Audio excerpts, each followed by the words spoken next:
Hey guys, what's up, man? Welcome back. So today's video, I kind of want to talk, about entry-level GPUs, like your 4060, 7600 XT.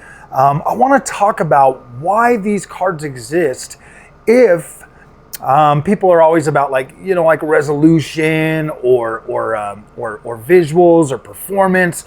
Like if those things are so important, why do cards like that exist?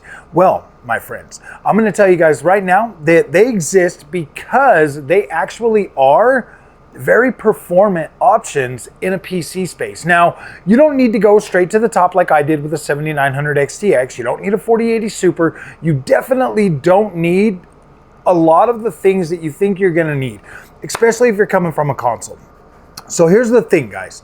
The 4060, the 7600 XT, these are actually very performant cards, and the newer technologies that are actually in these cards are going to deliver a very playable experience. Now, when we think of consoles as gamers, we think of, oh yeah, we got a 4K TV, at least the last couple of generations, for like 4K TVs and stuff, we're thinking of, all right, we've got these new TVs, we got this new tech. Obviously 4K is very expensive to run, very hard. I mean, you've seen it with your PS5, you've seen it with your Xbox Series X, that yes, you definitely need more power than what those consoles are gonna be able to produce.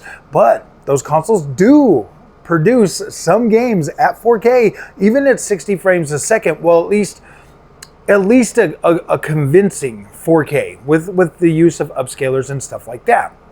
So when you look at a GPU like a 4060 Ti or like your 7600 XT, these cards are more than capable of delivering that full-on console experience that you're getting and then some, because you've got a lot more power there on tap than you actually realize. Now, there are things like, like the Xbox having like significantly faster memory, a higher bus rate, like I think the Series X is 320, and then you've got the PlayStation 5, which is like a 256 with 16 gigs of RAM. So obviously those are going to be able to do a little bit better at 4K. Your 4060 is going to be okay at certain stuff, as well as your 7600 XT, but you're not going to be able to like really fully push a lot of these newer games at like 4K unless they're like really easy to run, like really easy texture packs or something like that. But you don't necessarily need as much as you would think you would need to move over to PC. Now,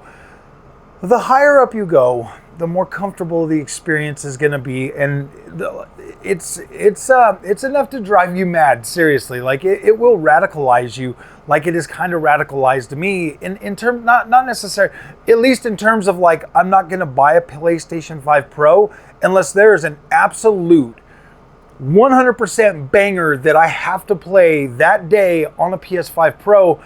I'm not going to buy one. Like, I'm not going to waste my money. Like, I already know the ins and outs of it. It is what it is. I mean, obviously, if you're a console guy, that it will be the best option that you can get for consoles, especially to pair it with a 4K TV. But I would still probably recommend 1440p as the place where you should buy a screen for your PlayStation or your Xbox or anything. But the thing is, guys, is those cheaper entry-level GPUs are designed for like a 1080p. That's why they got the lower bus rate, like 128-bit bus or whatever. That's why they have the lower bit bus rates, is because they don't need to really push through a whole lot of memory at really fast speeds to be able to feed the GPU that fast. You just don't need that at lower resolutions. So it's definitely easier to run. And my time with that 7600 XT, utilizing it as it was meant to be utilized, because I didn't do that with the 3060 Ti. I utilized the 3060 Ti as like, hey man, this PC costs $1,500. In theory, I should get 3 times better performance than I get with the PlayStation 5 and the Xbox Series X. And that was my mistake for thinking that, going into thinking like, hey, this is worth more, this should be better, blah, blah, blah. And kind of getting, like a ballpark experience that's slightly better. Well, not slightly, definitely better than a console experience, but only slightly. There were limitations. It had 8 gigs of VRAM. It had, you know, just those little limitations that put that 3060 Ti in kind of a, I don't know, like slightly equal position compared to like next gen consoles. But then again, we were getting only next gen. We weren't getting next gen games then. We were still getting cross gen games, so it doesn't matter. Now it's a little bit different. Your 7600 XT, your 4060 Ti 16 gigs are definitely going to be able to push past what the consoles can do. And it's pretty interesting, my friends. It's pretty interesting that when you utilize the GPUs in the way that you should utilize them, man, these things will blow your freaking mind. I'm not even being hyperbolic. You get a 1080p screen with a higher frame rate, like get the one like 165 frames or whatever you can get. Make sure it has HDR. Get yourself a 7600 XT, put that on there, and boom, wow, you're not going to be able to tell the difference. It's going to look clean. The game is going to run so good that you're just going to be like, wow, it's going to blow your freaking absolute mind.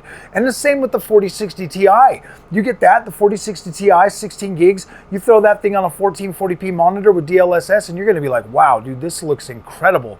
It looks incredible. The 7600 XT will do pretty good at 1440p too. There was a lot of games that I was easily able to run that. Didn't even have to use FSR or anything like that. So there are some, but if you're going to target that entry-level GPU, you should target the actual resolution for that, because I feel like you're going to be a lot happier. You remember back when we only had 1080p TVs. Our games still looked incredible. You remember back when we had freaking 4.3 TVs, like the old tube TVs, what were they called? Gosh dang it. I don't remember. It's so long ago that I literally just, I can't remember off the top of my head, but those games looked incredible on those TVs. So yes, if you match the resolution to the hardware, you're going to have an incredible experience. So yes, while 4K is nice and it looks crisp and it looks clean, it's expensive to run, my friends. It really is expensive. So if you're realistic in what you want, if you want performance, you don't necessarily have to go 4K. If performance is your thing, if you're that gamer that's like, I don't care about graphics, I just want good games, then that entry-level GPU is going to be awesome for you. 4070 or 7800 XT, perfect GPUs too. If you just want that, you know, more of a, I would say mid-range cards are more of like that, good performance, good enough visual quality. Mid-range is where you literally should be with PCs. Unless you have, I don't care money, those GPUs are going to 100% rock your world.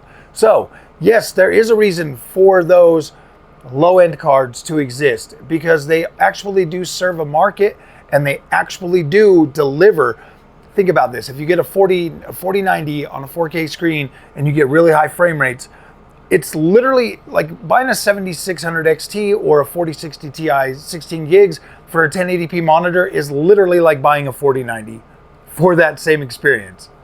It's literally like buying a 7900 XTX for a 1080p screen. Like it's pretty much, I don't know if it's exact proportionate, but it's pretty damn close. My time with the 7600 XT, the 7800 XT, and now the 7900 XTX, it's pretty proportionate, honestly, to tell you the truth, between each of those screen resolutions. So, all right, my friends, I just wanted to put that video out. I was thinking about that today, and I just wanted you guys to know that, you know, obviously PC can be expensive, but it can also be so rewarding. And we'll see you in the next one. Thanks for watching.